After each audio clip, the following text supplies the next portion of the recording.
Hola, estamos en Ciudades contra Estados, una serie de televisión del Instituto de Estudios Urbanos de la Universidad Nacional de Colombia y de la Unidad de Medios de Comunicación Unimedios. Soy Carlos Alberto Patiño y hoy estaremos con la profesora Estela Sotelo de la Universidad Autónoma Metropolitana de México.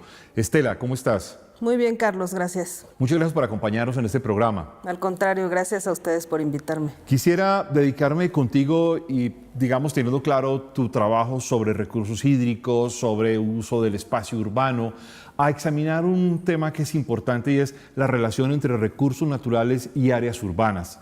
Y quisiera comenzar con esta pregunta que es un gran debate y es ¿qué es más factible o qué puede ser, digamos, de mejor capacidad de desarrollo y de mayor relación amigable con el medio ambiente? ¿Las grandes áreas urbanas o los pequeños poblados?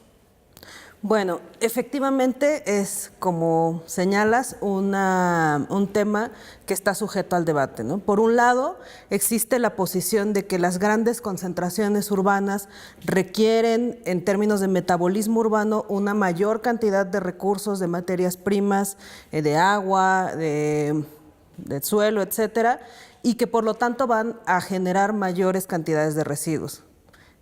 Y eso significa entonces que las grandes aglomeraciones urbanas tienen pocas probabilidades, o más bien no tienen posibilidades de manejarse como un entorno sustentable o sostenible más bien, ¿no? Sin embargo, la otra posición que asegura que es mejor los pequeños o centros urbanos de menor tamaño, pues también tiene diferentes recovecos que son debatibles. El hecho de que tú tengas poblaciones muy dispersas en el territorio también implica por un lado, un mayor esfuerzo en términos de proveer de recursos a esos centros urbanos y por otro lado implica lo que yo le llamo una contaminación hormiga, ¿no? Demasiados poblados dispersos, por ejemplo. Más contaminaciones regadas en un área geográfica y más no una puntos de descarga de aguas residuales, por ejemplo, a lo largo de un río, ¿no? Más procesos de extracción de agua subterránea y por lo tanto eso también tiene un impacto fuerte en el medio ambiente cuando lo miras en una perspectiva acumulada. Desde mi punto de vista hay una tendencia que es innegable, que es el crecimiento de las zonas metropolitanas, ¿no? Manuel Castells dice que el área metropolitana es por excelencia la figura del urbanismo del siglo XXI y eso es innegable. Entonces, más bien la pregunta es cómo gestionar esa figura metropolitana en coordinación con una gestión integral para el medio ambiente. Es que te lo iba a preguntar porque si arrancamos con el primer punto, no hay una posición clara ni definida si grandes o pequeñas áreas, claro. y digamos, el problema de la contaminación no es fácilmente gestionable. Así es. Pero lo que es un hecho es que las grandes concentraciones urbanas están ahí y no se van a devolver. Claro. Y en ese sentido, la gestión es difícil. Estoy de acuerdo, ¿no? Pero sí es difícil, pero tampoco es imposible generar una gestión urbano-ambiental un poco menos desarticulada que la que tenemos ahorita en la mayoría de los países latinoamericanos, pero también en la mayoría de los países alrededor del mundo. ¿Cómo podemos generar esta gestión más integrada? Bueno, es tradición que los grandes gobiernos urbanos hayan enfatizado políticas fundamentalmente extractivas para el aprovisionamiento de recursos y basado la distribución y la asignación de estos recursos en grandes obras infraestructurales, ¿no? Grandes redes de distribución y abastecimiento, tanto de agua como de energía eléctrica, de almacenamiento, etcétera, que en una primera generación de políticas estuvo bien, ¿no? Porque había que generar altas coberturas para una población que estaba emigrando hacia los centros urbanos atraídos por la actividad industrial y posteriormente los servicios, pero ahora que tenemos en estas grandes zonas metropolitanas coberturas muy altas, existen otras necesidades de carácter más, digamos, cualitativo que ameritan una segunda y una tercera generación de políticas. En la segunda generación, por ejemplo, tendríamos que cuidar ya no solo que la gente tenga acceso a esas redes de infraestructura, sino que tenga acceso realmente a los recursos. Pero a ver, te lo pongo en otra dimensión para cambiar, digamos, no solo el agua, los recursos en abstracto. Voy a poner una dimensión que muchos urbanistas en los últimos años han hecho fuerza, por ejemplo, sobre la idea de que cuál es el tamaño de la ciudad ideal. Y el tamaño de la ciudad ideal, algunos dicen, tiene que ser la ciudad caminable. Y la ciudad caminable es el tiempo que te desplaces, no más de media hora, 30 minutos del lugar de residencia al lugar de trabajo. Esos son poblados del siglo XVIII. Y no vamos a regresar a eso. Claro. No, yo creo que no vamos a regresar a eso y tampoco creo que tengamos necesariamente que apuntar a esa dirección en la discusión de gestión ambiental. Lo que sí podemos hacer es, al igual que se hace en otras áreas de desarrollo, buscar la generación de alguna manera llamada de subcentros, ¿no? De subcentros y de abastecimiento de recursos a nivel local, que esa es una cosa que tampoco se ha discutido mucho, y es el tema de la escala, ¿no? Se piensa que para abastecer de diferentes recursos a las grandes zonas urbanas hay que pensarlas como un todo. Y muchas veces, al pensarlas como un todo, lo único que generamos son desequilibrios al interior de nuestras propias ciudades, porque tendemos a favorecer más unas áreas que otras con las decisiones que se toman desde los aparatos del Estado, ¿no? Entonces, si cambiamos la perspectiva y cambiamos de escala, digamos, hacia el nivel más local, más micro, entenderemos que existen otras dimensiones que podemos incorporar y otras medidas que también se pueden tomar como instrumentos de política en estas políticas que yo les llamo de segunda y de tercera generación. Estela, ¿qué pasa en esta formulación de políticas, problemas de recursos, problemas de los modelos ambientales? Este es un problema exclusivo de América Latina, que si bien es un continente muy urbanizado, ¿es un problema exclusivo de América Latina? ¿O eso también lo encontramos, por ejemplo, en sociedades como la India, que va en una urbanización acelerada, o en China, que ha consolidado un modelo urbano fuerte? ¿Esto es un problema únicamente latinoamericano? No, para nada. Es un problema que se extiende a nivel global y que además no es privativo de los llamados economías en desarrollo, sino también de los países que tuvieron su ciclo de industrialización mucho antes que los llamados países en desarrollo. ¿Por qué? Porque la crisis ambiental es una crisis que se enfrenta a nivel global, pero el acceso a los recursos también es una situación que presenta diferentes matices y se expresa de diferentes modos alrededor del mundo. Por ejemplo, países como la India o China enfrentan sobre todo un problema de contaminación de los recursos, ¿no? En India es particularmente sensible la contaminación, entre otras porque, por ejemplo, hay mucha información en los últimos años que en los festivales religiosos que se celebran en las ciudades antes se utilizaban componentes que eran orgánicos, vegetales, ahora son componentes químicos mucho más baratos, exacto, importados de China. Así es. Y eso lleva a una contaminación inmediata de los cuerpos de agua superficial, pero también del suelo, ¿no? Entonces, además, como las sociedades indias tienen una relación mucho más directa con estos recursos a través de estas manifestaciones culturales, y digamos que el proceso de asignación de recursos como el agua no se da necesariamente a través del consumo de bienes y servicios, no hay una mediación de un servicio de potabilización, por ejemplo, en muchas regiones para acceder al recurso hídrico. Por lo tanto, los principales problemas están enfocados en la contaminación. Otro mito alrededor de esto, Estela, es que, digamos, en el mundo contemporáneo muchos dicen esto tiene que ver con el modelo liberal o neoliberal o como lo quieran llamar, de economía, como si, por ejemplo, los modelos socialistas no hubieran generado contaminación. Si uno recuerda un poco toda la información que había cuando se produjo la implosión soviética, es que eran modelos muy depredadores del medio ambiente, o esto es falso.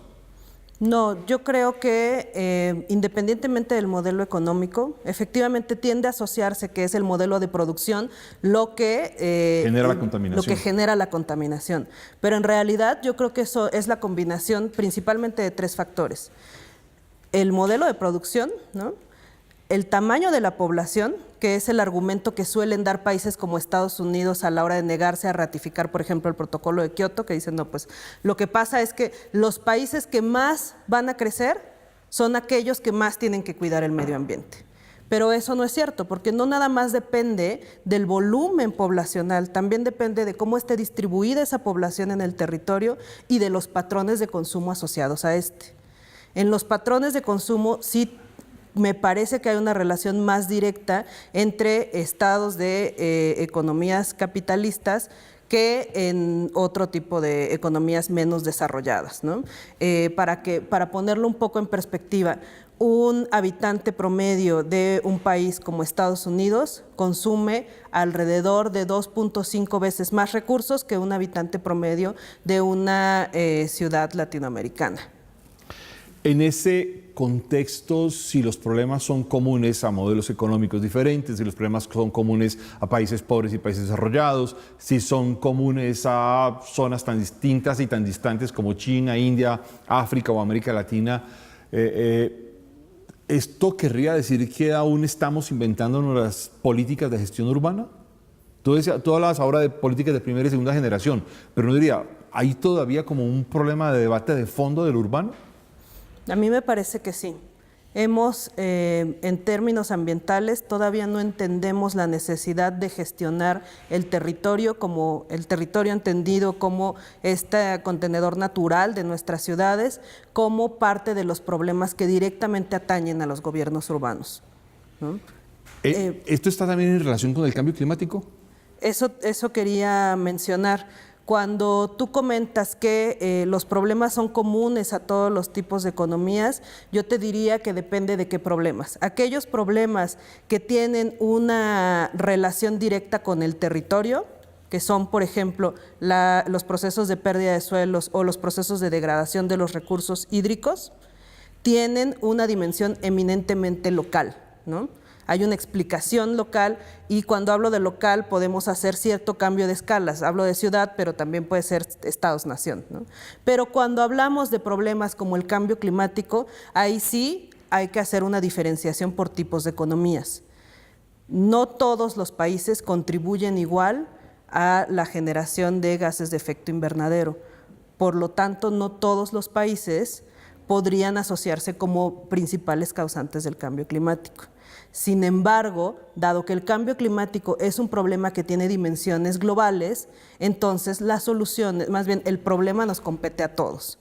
Por lo tanto, las soluciones tienen que venir propuestas desde todos los rincones del mundo y desde todas las ciudades. Ahora, si me permites, me gustaría también aquí hacer una aclaración que por lo menos en los países de Latinoamérica no tiende a enfatizarse suficiente, que es la separación entre la necesidad de contar con políticas de mitigación y la necesidad de contar con políticas de adaptación al cambio climático. A nivel global, evidentemente lo más importante es la mitigación, pero nuestros países en América Latina contribuyen con muy poco, a excepción quizá de Brasil, el resto contribuye con un porcentaje muy bajo del total de emisiones emitidas a la atmósfera. Por lo tanto, invertir todos los recursos de los estados-nación en acciones de mitigación podrá verse muy bien a nivel internacional, pero realmente no tiene tanto impacto en el estado del problema a nivel global, que sí tiene impacto en el cambio climático. Es un poco desbalanceado entre inversión y resultados para obtener. Así es. Pero que sí tiene impacto, lo que las ciudades puedan hacer por las ciudades mismas, es decir, la parte de adaptación. Si quieres, vayamos a un caso que tú conoces con mucho detalle, que es el de Ciudad de México. ¿Cómo se puede ver todo este problema en un caso concreto como el de Ciudad de México? La Ciudad de México tiene una reproducción del Programa Nacional de Cambio Climático a nivel local, ¿no? Es decir, un programa que enfatiza la reducción de emisiones como la principal meta. Por lo tanto, se busca reducir las emisiones de las industrias, se busca cambiar procesos de producción para contribuir a un porcentaje ínfimo de reducciones en emisiones a nivel global. Pero se descuida más o menos en un porcentaje de 95% de los recursos destinados a combate a cambio climático se va a reducción de emisiones y un 5% se concentra en acciones de adaptación. Cuando lo racional a escala de la ciudad tendría que ser enfocarse en la adaptación. ¿Qué significaría enfocarse en la adaptación? En primer lugar, buscar que tu ciudad sea más resiliente a esos cambios que de por sí te van a llegar a nivel global, ¿no? Y con ello no estoy negando la importancia de mitigar, pero necesitamos hacer nuestras ciudades adaptables a posibles cambios en las condiciones climáticas en el futuro inmediato.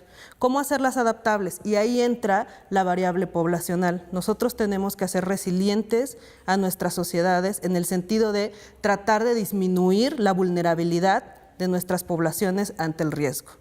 Y ahí es donde entra como protagonista principal todas estas acciones que competen directamente a los gobiernos urbanos y que tienen que ver con la planificación de los territorios y con la aplicación fuerte del ordenamiento y gestión de los mismos, ¿no?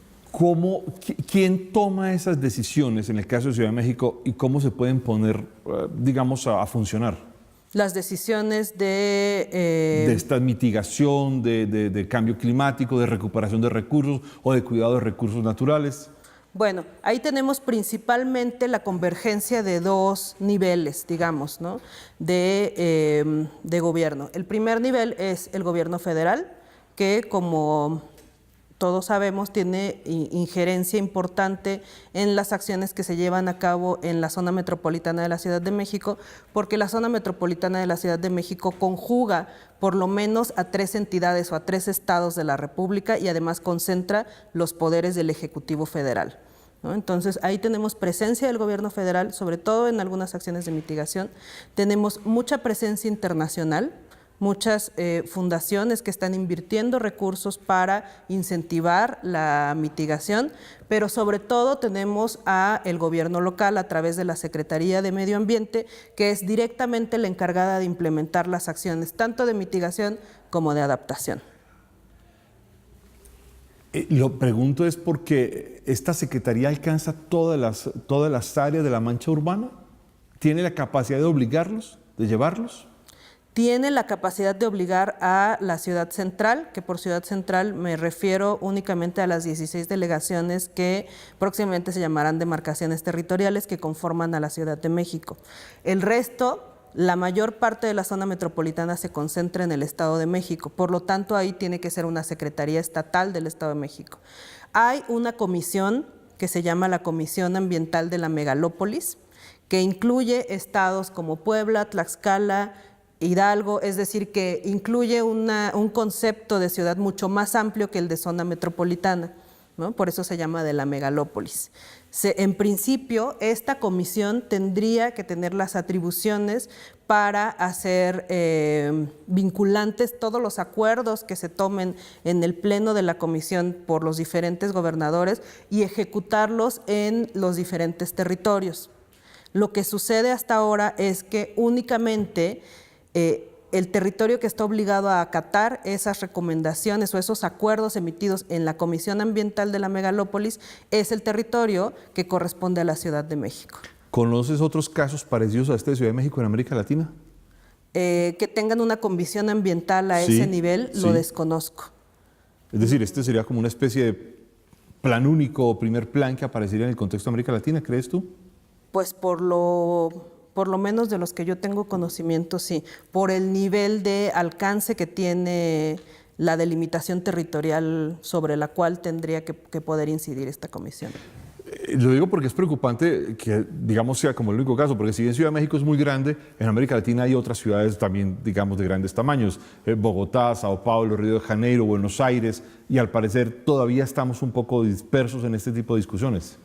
Sí. Creo que ese es uno de los grandes temas a los que no hemos todavía aterrizado en términos de cuál es la forma de gobierno que mejor se adapta a las necesidades de estas megalópolis hacia las cuales nos estamos encaminando en las siguientes décadas. Volvemos al problema del municipio, y los modelos municipales versus las megalópolis, volvemos al tema de quién toma decisiones y cómo las implementan. Parece que no hemos podido salir de ahí. Sí, y me parece que esa sigue siendo la gran pregunta en términos de coordinación, sobre todo, ¿no? Yo no he encontrado en la literatura evidencia contundente sobre qué es mejor. Muchas unidades de gobierno fragmentadas, unidas territorialmente, o una centralizada, La verdad es que la literatura que yo he encontrado al respecto no parece indicar que una sea mejor que la otra, porque todos los casos han tenido experiencias y resultados distintos. Creo que en todo caso tendría que ser una discusión asociada al contexto de cada una de nuestras ciudades y resolver a través de esquemas de gobernanza mucho más flexibles estas preguntas, pero me parece que ese sí es un tema en el que, por lo menos desde la perspectiva de la gestión ambiental, no hemos avanzado demasiado. ¿Podríamos interpretar que no tener claro cuál es el modelo de gobierno también es el producto de una tensión con los estados-nación? En el sentido en que, por ejemplo, si pensamos en gobiernos centrales urbanos fuertes, frente a estados-nación que pueden ser importantes, grandes, pero con áreas urbanas muy concentradas y muy fuertes, se vuelven tan contestatarias o de tanto peso frente al estado-nación que impide que haya también una solución de este tipo de modelos de gobierno. Me parece que en ese caso sí. Independientemente de cuál sea el esquema que se diseñe, en todos implicaría una cierta cesión, ¿no?, de poderes hacia una nueva entidad, desde las entidades más atomizadas y de los estados-nación también representados a través de la figura de sus gobiernos nacionales hacia una entidad intermedia.